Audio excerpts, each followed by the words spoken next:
বিএনপির বড় মাপের একজন নেতাকে ফাঁসি দেওয়া হয়েছিল ওই সময়, সালাউদ্দিন কাদের, নাম শুনছেন না? এই মানুষটা কিন্তু ফাঁসির মঞ্চে যাওয়ার আগে বিচারককে একটা কথা বলেছিলেন, এই ট্রাইব্যুনাল যেন স্থায়ী থাকে, এটা যেন এই এই কয়েকটা অপরাধ বিচার করে যেন শেষ না হয়। এরকম স্থায়ী ট্রাইব্যুনাল থাকলে রাজনৈতিক ঋতু পরিবর্তন হলে এটার কার্যক্রম যাতে বিচারক যেই রশিটা আমার জন্য রেখে দিয়েছে, এই রশি এই বিচার যেন থাকে, যেইভাবে আমাকে ফাঁসির কাস্টে ঝুলানো হচ্ছে, এই বিচারক তোমাদের এই বিচার যেন এরকমই থাকে, এই রশিটা যেন থাকে, এটা হাসিনার জন্য লাগবে। কথা কোন ঠিক কিনা? আমার ভাইরা, আপনি যদি উপরের দিকে থুতু মারেন, ওই থুতু কোথায় আসবে? ওয়ালে যদি বল মারেন, ওই বল কিন্তু আপনার কাছে আসবে। সুতরাং যে আইন দিয়ে তুমি, যে আইন তৈরি করে নির্দোষী মানুষকে তুমি ফাঁসি দিয়েছ, ওই আইনের মাধ্যমেই তোমাকে ফাঁসি দেওয়া হবে। তোমাকে দেওয়া হবে ন্যায় বিচারের মাধ্যম দিয়া, কোনো অন্যায় বিচার করা হবে না। কথা বলেন ঠিক কিনা? সম্মানিত উপস্থিতি, ক্ষমতার ভিতরে সফলতা নাই, কথা কার? আবার অনেকে ক্ষমতার ভিতরে না খুঁজলে অনেকে সম্পদের ভিতরে খোঁজে, মনে করে অনেক টাকার মালিক যদি হওয়া যায় ওইটাই সফলতা। আমি বলি ভাই, সালমান এফ রহমান এই মানুষটার তো সম্পদ একটু ছিল না, আমাদের চাইতে কম না বেশি? এর চাইতে বেশি সম্পদ ছিল মিস্টার কারুনের। কথা কন? যেই কারুনের সম্পদের সিন্ধুকের চাবি বহন করেছে 70 জন বীর পুরুষ যুবক, বহন করতে করতে সালমান এফ রহমানের মতো বেহা হয়ে গেছিল গা, বোঝে নাই? এত সম্পদের মালিক ছিল মিস্টার কারুন। বলেন তো দেখি, ওই কারুন, সালমান এফ রহমান, এরা সফল না ব্যর্থ? তাইলে ক্ষমতা, তাহলে সম্পদের ভিতরে কি নাই? সফলতা নাই। ক্ষমতার ভিতরে সফলতা নাই। এখন কোরআনের কাছে প্রশ্ন করতে চাই, জানতে চাই সফলতা কোথায়? এই প্রশ্নের জবাব কোরআনে আছে না নাই? জোরে বলেন, আছে না নাই? সফলতা কোথায় প্রশ্ন যদি করা হয়, কোরআন সুন্দর করে বলছেন, দুনিয়ার মানুষেরা শোনো, সফলতা কোথায় আমি কোরআন তোমাদেরকে জানিয়ে দিচ্ছি। ফামান জুহজিহা আনিন নার, যেই মানুষটা জাহান্নামের আগুন থেকে বেঁচে গেল, ওয়া উদখিলাল জান্নাতা ফাকাদ ফাজ, জান্নাতে প্রবেশের অনুমতি পেল, ওই মানুষটাই কেবল সফল হয়ে গেল। তাইলে সফলতা আমরা জানতে পারলাম কাকে বলে। সফলতার নাম হলো জান্নাত কামাই করা, সফলতার নাম হলো জাহান্নামের আগুন থেকে বেঁচে যাওয়া। এই সফলতা যারা চাই তারা হাত তুলে দেখাই। আমরা জান্নাতে যারা যেতে চাই তারা হাত তুলি, জাহান্নামের আগুন থেকে যারা বাঁচতে চাই তারা হাত তুলি। তাইলে সফলতার নাম হলো জান্নাত কামাই করা, সফলতার নাম হলো জাহান্নামের আগুন থেকে বেঁচে যাওয়া। কথা কার? এইবার যে আয়াতে কারিমা আপনাদের সামনে তেলাওয়াত করলাম, সূরা নিসা 36 নম্বর আয়াতের একবার শুরুতেই এই দুইটা ফয়সালা আল্লাহ দিয়েছেন। এই দুইটা ফয়সালা যারাই মানবে তারাই জান্নাতি হয়ে যাবে। আল্লাহর এই কোরআন টাচ করে বলছি। সুবহানাল্লাহ কয়েকজন কইলেন আহারে, এখন সুবহানাল্লাহ বললেন না, এখন বুঝ আসতেছে না। তবে বুঝ ভাই একদিন আসবে, সেই দিনটা হলো যেদিন মিজানের পাল্লার সামনে দাঁড়াবেন। কথা কি বুঝাইতে পারলাম? মিজানের পাল্লা বুঝেন? হাসরের ময়দানে আমলনামা যখন ওজন করা হবে, মিজানের পাল্লার সামনে যখন আপনি দাঁড়াবেন, ওই সময় আপনার ছেলে এসে আব্বা আব্বা কবে, আপনার দত দূরাও, কিসের আমার ছেলে? আমার কোনো ছেলেই হয় নাই। মা তার সন্তানকে তাড়াই দিবে, বাবা সন্তানকে ভুলে যাবে, সন্তান বাবাকে ভুলে যাবে। তিনটা জায়গায় কেউ কারো কথা মনে রাখবে না। সেই তিনটা জায়গার ভিতরে একটার নাম হলো মিজানের পাল্লার সামনে। ওই সময় মানুষ সকলেই ব্যতিব্যস্ত থাকবে, আহারে আমার আমলনামা ভারী হবে না হালকা হবে, আমলনামা হালকা হবে না ভারী হবে, এই চিন্তায় সবাই ব্যস্ত থাকবে। কথা কোন ঠিক কিনা? ওই সময় তার আফসোস করবে, আহারে ওই দিন কেন সুবহানাল্লাহ পড়লাম না। সুবহানাল্লাহ যদি সেই দিন বলতাম, ওই ডাইনপন্থী ভাইদের মতো আমার নেক আমলের পাল্লাটা আজকে ভারী হয়ে যেত। এটা আমার কথা না, রাসূল বলেছে, কালিমাতানে হাবিবাতানে ইলা রহমানে খফিফাতানে আলাল লিসানে সাকিলাতানে ফিল মিজান। দুনিয়াতে দুইটা কালেমা যারা বেশি বেশি করে তেলাওয়াত করবে, পড়বে, কিয়ামতের ময়দানে মিজানের পাল্লা আল্লাহ ভারী করে দিবে। সেই দুইটা কালেমার ভিতরে এক নাম্বার এই যে পড়লেন এখন সুবহানাল্লাহ। সুতরাং সুবহানাল্লাহ যদি আপনি পড়েন, আল্লাহর কি লাভ হবে? কথা কয় না, লাভ কার? আপনি যদি না পড়েন আপনার লস, আপনি যদি পড়েন আপনারই লাভ। এখানে আল্লাহ পাকের লাভ লসের কিছুই নাই আমার ভাইয়েরা। তাহলে আসুন এবারে জেনে নেই এই দুইটা ফয়সালা কি। যেই দুইটা ফয়সালা মানলে সফল হওয়া যাবে, অর্থাৎ জান্নাত কামাই করা যাবে, জাহান্নামের আগুন থেকে বাঁচা যাবে। এই দুইটা ফয়সালা জানা দরকার আছে না নাই? সর্বপ্রথমে আল্লাহ তাআলা কিন্তু বলে নাই বান্দা নামাজ পড়, রোজা কর, এরকম আয়াত আল্লাহ আগে নাজিল করে নাই। আল্লাহ নাজিল করেছে সর্বপ্রথম যে আয়াত সূরা আলাকের, করো বান্দা, আগে তুমি শিখো, আগে তুমি জানো। নাকি আগে নামাজের কথা বলছেন? আগে শিখার কথা বলছেন কে? আগে জানার কথা বলছেন কে? যে গাড়িতে করে এসেছি ওই ড্রাইভার যদি ড্রাইভ না জানে, বলেন তো দেখি, যাত্রী সহ খাদে যাওয়ার সম্ভাবনা আছে না নাই? অ্যাক্সিডেন্ট করার সম্ভাবনা আছে না নাই? ডাক্তারি বিদ্যা না শিক্ষা করে যদি রোগীর অপারেশন করতে যায়, বলেন তো ভাই ওই রোগীর বিপদ আছে না নাই? ডাক্তারি বিদ্যা না শিখে যেমন রোগীর ট্রিটমেন্ট করা যায় না, ড্রাইভ না শিখে যেমন ড্রাইভারি করা যায় না, আল্লাহর কোরআন না শিখে যদি আপনি আমল করেন, ওই আমলের ভিতর ভুল হওয়ার সম্ভাবনা আছে না নাই? আর ভুল আমল আল্লাহ কি কবুল করবে? সুতরাং আগে কি করব? জানবো। আগে কি করব? এই দুইটা ফয়সালা আগে জানবো, তারপরে আমল করব ইনশাআল্লাহ। সেই দুইটা ফয়সালার ভিতরে এক নাম্বার ফয়সালা আল্লাহ তাআলা বলছেন, দুনিয়ার মানুষেরা আমি আল্লাহ পাকের ইবাদতের পরে যে ফয়সালা তোমাদেরকে দিলাম, সেই ফয়সালার নাম হলো ওয়াবিল ওয়ালিদাইনি ইহসানা, মা বাবার খেদমত করো। সুবহানাল্লাহ। মা বাবার এহসান করো। দুনিয়াতে যদি মা বাবার এহসান করো, কিয়ামতের দিন আল্লাহর এহসান পেয়ে তুমি জান্নাতে চলে যাবা। দুনিয়াতে আল্লাহর এহসান, দুনিয়াতে যদি আমরা মা বাবার এহসান করি, কিয়ামতের দিন আমাদের প্রতি এহসান করবেন কে? আল্লাহর দয়া ছাড়া, আল্লাহর এহসান ছাড়া আমরা কেউ কি জান্নাতে যেতে পারবো? যতই আপনি নামাজ পড়েন, যতই আপনি নেক আমল করেন না কেন, আল্লাহ যদি দয়া না করেন, এহসান না করেন, ক্ষমতা কি আছে জান্নাতে যাওয়া? যদি মনে করেন আমি তো বিএনপির মহাসচিব, জামাতের বড় আমির, জান্নাতে যাব না কেন? ক্ষমতার জোরেই তো চলে যাব। সেই দিন এই ক্ষমতা কি থাকবে? এই ক্ষমতা কাজে লাগবে? আমার ভাইয়েরা, সেই দিন কোনো বাহাদুরি চলবে না। সেই দিন বাহাদুরি চলবে আল্লাহর কোরআনের। কথা কোন ঠিক কিনা? সেই দিন বাহাদুরি চলবে রাসূলের। জোরে কোন সুবহানাল্লাহ। সেদিন সুপারিশ করবে আল্লাহর কোরআন, সেদিন সুপারিশ করবে আল্লাহর কোরআন এবং বিশ্বনবী। জোরে কোন সুবহানাল্লাহ। আমার ভাইয়েরা, আমার বন্ধুগণ, হাসরের ময়দানে আল্লাহ পাকের এহসান যদি আমি আপনি পেতে চাই, দুনিয়াতে এহসান করব মা বাবার প্রতি। দুনিয়াতে যেই মানুষটা মা বাবার প্রতি এহসান করবেন, কিয়ামতের দিন আল্লাহ এহসান করে মানুষটাকে জান্নাতে দিবে।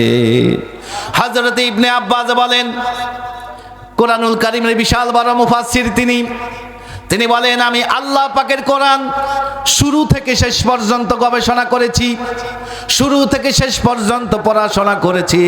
আল্লাহর নৈকট্য অর্জন করার জন্য বড় বড় যত নেক আমল পেয়েছি, এক নাম্বার পেয়েছি মা বাবা। হাদিসের ভিতরে এসেছে, হযরত ইবনে ওমর বলেন, আতাফরাকুন নার, কোন মানুষ যদি জাহান্নামের আগুন থেকে বাঁচতে চায়, আমরা তো চাই নাকি, ওয়াতুহিব্বু আন তাদখুলাল জান্নাত, কেউ যদি জান্নাতে যাওয়াকে পছন্দ করে, কলা ফাওয়াল্লাহি, আল্লাহর কসম দিয়া বলছি, লাউ আলান্তালাহাল কালাম, তাহলে আব্বা আম্মার সামনে সব সময় নরম ভাষায় কথা বলো। তবে এই ওয়াজ কিন্তু এখন ভালো লাগবে না তাদের যারা বউয়ের কাছে মুরিদ হইছে। কথা কয় না, বউর কাছে মুরিদ বুঝেন না, মানে বউ যা কইগুলি ঠিক মতো মানে, বউয়ের কথা মতো চলে। বউ বলতেছে, দেখো তোমার বাপ মারে জুদা করে দাও, আলাদা করে দাও, ভিন্ন করায় দাও, যদি একসাথে থাকে আমি এই সংসার করব না, বাবার বাড়ি গেলাম, আসসালামু আলাইকুম। আছে না নাই? বউর কাছেও তো মুরিদ হয়েছে, মা তোমার বউ মা তো এই কথা কইছে, কি করবো? কয় বাবা ঠিক আছে, ভিন্ন করাইতে। বউয়ের কথা মতো মা বাবাকে এবার আলাদা করে দিছে তো কপাল ভরা ভালো কথা। মা খাইলো কি খাইলো না, বাবা খাইলো কি খাইলো না, এই খোঁজও নেয় না। এমন কপাল পরা আছে না নাই? বড় একটা মাছ কিনা নিয়ে আইছে, বউরে কইছে দেখ যাইতেছি অমুক জায়গায়, আস্তে আস্তে বিকাল হইতে পারে, সুন্দর করে রাম আইয়া খামো মনে, এই যে কয়ে গেছে গা। ছেলে যে মাছ নিয়ে আসছে মা তো দেখছে, বাবা দেখছে, চিন্তা করলো আরে আমি আর কামাই করতে পারি না, আব্দুর রহমান কামাই করে। এখন আব্দুর রহমানের মা বলতেছে কে স্বামী কি হইছে? কয় তোমার ছেলে তো বিশাল বড় রুই মাছ লিয়ে আইছে। কয় তোমার যে বৌমা? কয় দেখো বৌমা যাই হোক আমার তো ছেলে, ছেলেকে আমাকে না দিয়ে খাবে? সারাদিন পরে ছেলে সন্ধ্যার পরে আসছে, এদিকে মা আব্বা না খায় অপেক্ষা করতেছে, হয়তো বা একটু তরকারি দিবে। আহারে কপাল ভরা সন্তান। বাড়িতে আসার পর একটাবার জিজ্ঞাসা করলো না, কে এত বড় মাছ যদি কিনে দিয়ে গেলাম, রান্না বান্না করলি, আমার আব্বা আম্মারে কি দিছিলি? একটাবার জিজ্ঞাসা করলো না। বিবি বাচ্চা নিয়ে আরামে খাইয়া নাক ডেকে ঘুম পারতেছে, এদিকে মায়ের মনে ব্যথা, মায়ের মনে কষ্ট। মা বাবা দুইজনে বসে বলতেছে কে? আব্দুর রহমানের আব্বা, তোমার কি মনে আছে আব্দুর রহমানের কথা? এমন অসুখ তার হয়েছিল ছোটবেলায়, ডাক্তার ফিরাই দিছে, মনে আছে তোমার? সেজদায় পড়ে আল্লাহর কাছে বললাম, আল্লাহ আমার সন্তান আব্দুর রহমানের যদি হায়াত না থাকে, আমি মায়ের হায়াতটা দিয়ে দাও, বিনিময়ে আমার ছেলে বেঁচে থাক, আমি মা বেঁচে না থাকলে সমস্যা নাই। আব্দুর রহমানের আব্বা বলতেছে কে গো তোমার কি মনে আছে? সারাদিন হাইরে পরিশ্রম করলাম, বাড়িতে আসলাম, পকেটে করে খাবার নিয়েছি, খাই নাই, পেটে এত ক্ষুধা, আব্দুর রহমানের কথা মনে হয়েছে। না খেয়ে বাবা সন্তানের জন্য নিয়ে আসছে, মা নিজের হায়াত পর্যন্ত দান করে দিয়েছে। আর ওই মা বাবাকে না খাওয়ায়া, খোঁজ খবর না নিয়া যে সন্তান বেবি বাচ্চা নিয়ে ঘুমায়, বলেন তো দেখি ও মুরিদ হইছে কার কাছে? আমি কপাল পোড়ারে বলি, বেটা বেয়াদব, বেকুব, বলদ। বউ হারালে বউ পাবি প্রতি ঘরে ঘরে, মা হারালে মা পাবি না হাজার সাধন করে। তাই বউয়ের কথায় করো না ভাই মাকে অপমান, তোমার গায়ের রক্ত মাংস তা মায়েরই অবদান। আমি কি বানাই বললাম? রাসূল বলেছেন, হাদিস শোনেন, মা মিন মুসলিম লাহু আলি দানে মুসলিমানে ইসবিহু ইলাইহিমা মুহতাসিবান ইল্লা ফাতালাহুল্লাহু বা বাইনিয়ানি মিনাল জান্নাহ। কোন সন্তান বাহির থেকে বাড়িতে আইছে, আসার পরে যদি আব্বা আম্মার খোঁজ খবর নেয়, মা ভাত কি খাইছো, আব্বা খাওয়া দাওয়া করছো, খোঁজ খবর নিয়া যদি ওই সন্তান বেবি বাচ্চার কাছে যায়, রাসূল বলেছে ওই সন্তানের জন্য 2টা জান্নাত আল্লাহ বরাদ্দ করে দেয়। পক্ষান্তরে সারাদিন পরে সন্তান বাড়িতে আইছে, আব্বা আম্মা খাইলো কি খাইলো না খোঁজ খবরও নিল না, বেবি বাচ্চা নিয়ে আরামে নাক ডেকে ঘুম পারতেছে খাইয়া। নবীজি বলছেন ফাতালাহুল্লাহু বা বাইনিয়ানি মিনান নার, সকাল হওয়ার সাথে সাথে ওই সন্তানের জন্য 2টা জাহান্নামের দরজা আল্লাহ উন্মুক্ত করে দেয়। আপনি যদি সম্পদশালী হইতে চান ভাই, আপনার হায়াত দীর্ঘ হোক, মৃত্যুটাকে পিছায়ে দেওয়া হোক, সমাজের ভিতর প্রভাবশালী হতে চান, দামি হইতে চান, সম্মানিত হতে চান, যদি চান, রাসূল বলেছে মামবারর ওয়ালিদাইহি তুবা লাহু জাদাল্লাহু আজ্জা ওয়া জাল্লা ফি উমরিহি। জোরে কোন আল্লাহু আকবার। সন্তান যদি আব্বা আম্মার খোঁজ খবর নেয়, আব্বা আম্মার যদি খেদমত করে, তার যদি দোয়া নেয়, রাসূল বলেছে তার সম্পদ আল্লাহ বাড়ায় দিবে, আল্লাহ তার হায়াত বাড়ায় দিবে। মামবার ওয়ালিদাইহি তুবা লাহু জাদাল্লাহু আজ্জা ওয়া জাল্লা ফি উমরিহি, আল্লাহ তাকে দীর্ঘ হায়াত দান করবে, বালা মুসিবত থেকে বাঁচাই দিবে, আয় উন্নতি বাড়ায় দিবে। এই জন্য আমি ওই সমস্ত বোনদেরকে বলি, বোন, ওই সমস্ত মাদেরকে বলি, বোনদেরকে বলি, আপনি যদি আপনার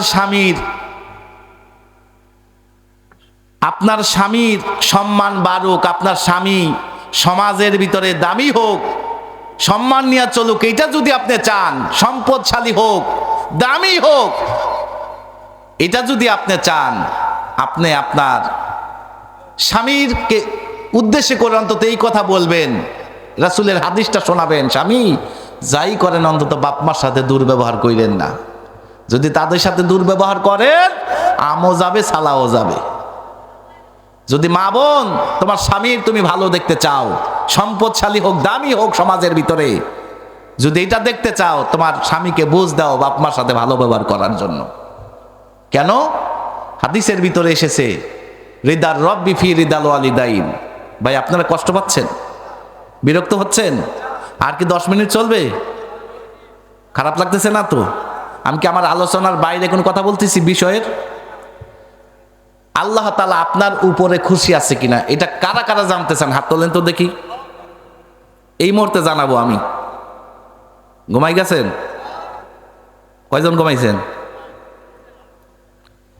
আল্লাহ তাআলা আপনার উপরে খুশি আছে কিনা এটা জানতে চান? আপনারা কি জানতে চান?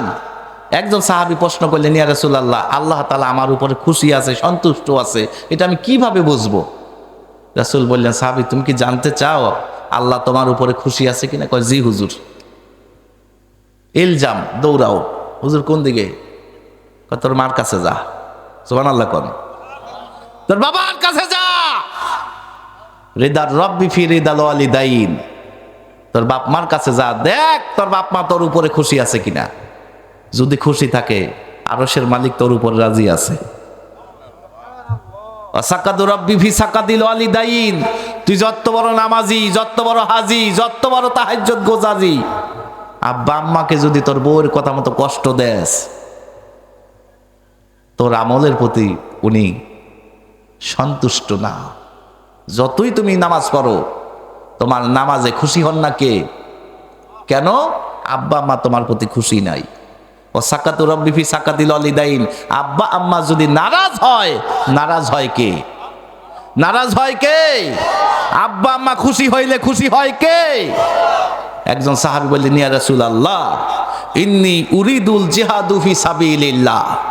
হুজুর, আমি জিহাদের সওয়াব অর্জন করতে চাই, আমাকে অনুমতি দেন। এই যে লোহার পোশাক পরে আইছি, জিহাদের ময়দানে আমি যেতে চাই।